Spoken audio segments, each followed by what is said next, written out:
I'm Martha Minow. I'm the Dean of Harvard Law School. I'm going to talk today about my research about the legacies of Brown versus Board of Education. Brown versus Board of Education is probably the most famous decision of the United States Supreme Court.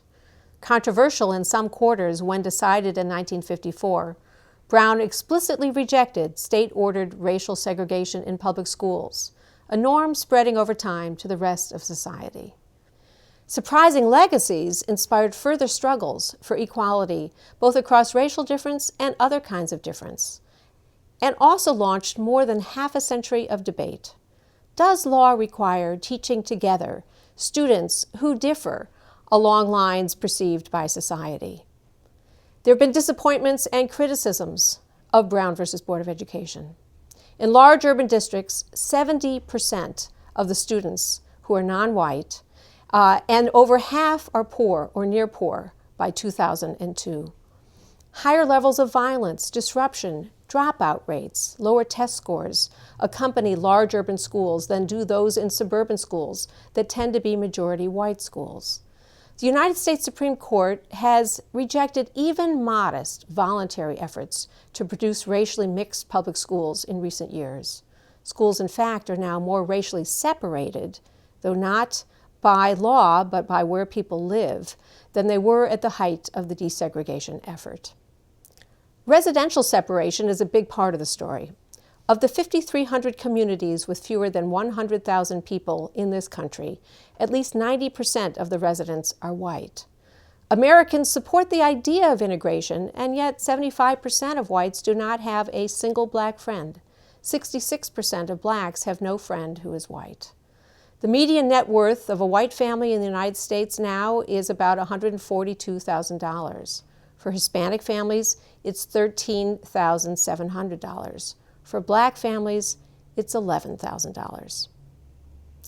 On the other hand, Brown versus Board of Education contributed to the end of Jim Crow, the racial apartheid mandated by law in this country, not just in schools, but across the South. Brown versus Board of Education and the social movement surrounding it inspired advances in equal educational opportunity on the basis not just of race, but students' gender, disability, religion, sexual orientation, and also changes in the treatment of students based on their home language and socioeconomic status. One mark of historical change is to look back at the argument made by the lawyer who defended racial segregation in Brown in the argument before the United States Supreme Court in 1952. John Davis, representing South Carolina, said, and I quote, "May it please the court, I think if appellant's construction of the 14th Amendment should prevail here, there is no doubt in my mind that it would catch the Indian within its grasp just as much as the Negro. Should it prevail, I am unable to see why a state would have any further right to segregate its pupils on the ground of sex, or on the ground of age, or on the ground of mental capacity." It turns out Davis was right. Brown set in motion processes of change that indeed have extended the claims of equality, regardless of gender, disability, and other immutable characteristics of identity. Let's look more briefly into racial desegregation and integration. It was a promise glimpsed and then lost. One reporter noted the irony. Southern white legislators who opposed integration declared, "You can't legislate human relations," and yet this was at the very same time that laws extended restrictions by race to sports, music, schooling, eating, even talking together. White resistance to equality for blacks forged a kind of whiteness as a concept, creating a single group where previously there had been ethnic divisions and hierarchies. In response to white resistance, the civil rights movement grew through black churches and the organizational and mobilization gifts of ministers, the courage and strength of so many people, and produced a historic mass movement. Grassroots politics, boycotts of bus transportation that was segregated, boycotts of commercial businesses that excluded blacks, sit-ins and marches generated local and national attention and ultimately federal political action. Martin Luther King Jr.'s leadership of a movement of civil disobedience brought 300,000 people in 1963 to the March on Washington. This was one of the factors ultimately leading to the adoption of the 1964 Civil Rights Act, 10 years after Brown versus Board of Education. It reflected, perhaps in part, sympathy for the slain President John F. Kennedy. Congress also acted, showing the political skills of the new President Lyndon Johnson. The 1964 Civil Rights Act gave the federal government tools to enforce school desegregation. The federal government dismantled officially dual school districts, segregated parks, buses, courthouses, and hotels using the tools of the 1964 Civil Rights Act. The Supreme Court itself joined in enforcing school desegregation and rejecting the delaying tactics of resisting school districts.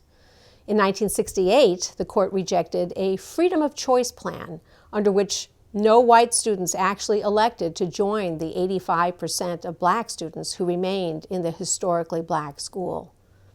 President Richard Nixon created a process in the 7 key southern states to plan for peaceful and orderly implementation of desegregation. In 1971, the Supreme Court, with the participation of justices appointed by President Nixon, authorized district courts to order comprehensive desegregation plans, combining different school populations, using racially based school assignments, using busing.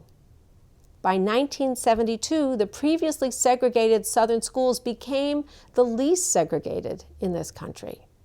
Between 1964 and the early 1980s, black student high school graduation rates escalated, and the performance of black students on standardized tests emerged much closer to the performance of white students, narrowing the gap. Notably and inadequately publicized, at the same time, the high school graduation and test performance levels of white students also increased. This was the high water mark. It was short-lived.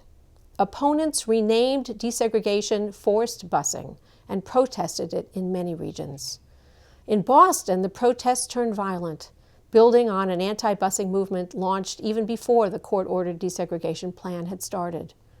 White families with sufficient resources fled to the suburbs or private schools. Conservative appointees to the Supreme Court rejected a challenge to inter-district disparities in school expenditures in Texas.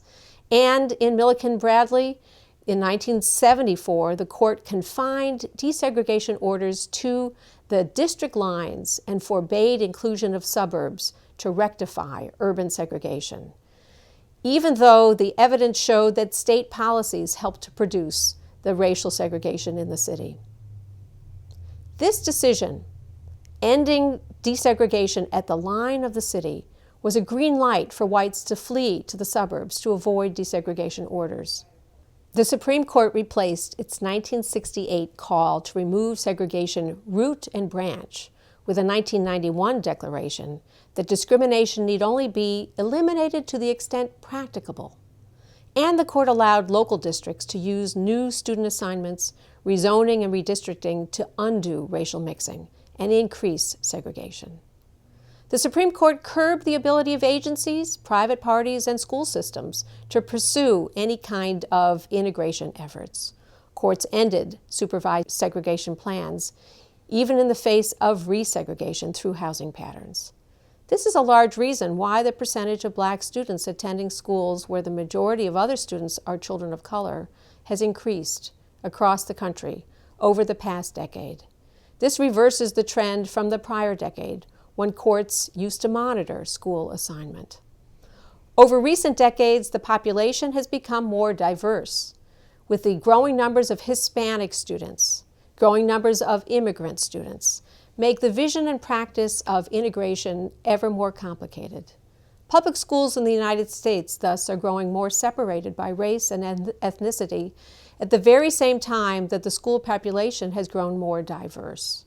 Families of color face not only economic hurdles to move to prosperous communities with good schools, they also face direct discrimination in mortgage and housing markets.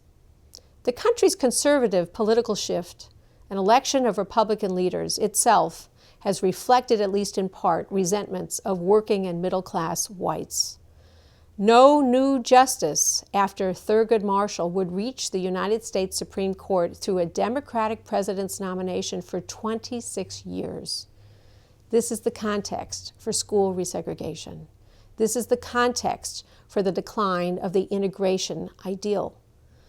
Legal desegregation did not fail. During the time that courts and the Department of Justice actually enforced it, desegregation worked, both to produce interracial contact and to raise the educational opportunities for both blacks and whites, until courts and school districts allowed it to end. The courts lost their nerve. Many whites took advantage of reduced judicial enforcement to opt for mainly white schools, and many African Americans started to give up on the hard work integration has involved for them. Brown made overt official racial segregation in public schools illegal.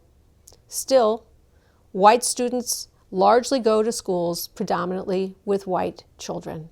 Children of color are likely to attend schools with very few, if any, white students. Meanwhile, Brown and the social movement surrounding it inspired efforts on behalf of children with disabilities, girls and boys, and others considered different. The result is massive change, legal commitments to equality with ongoing debates over what precisely that requires.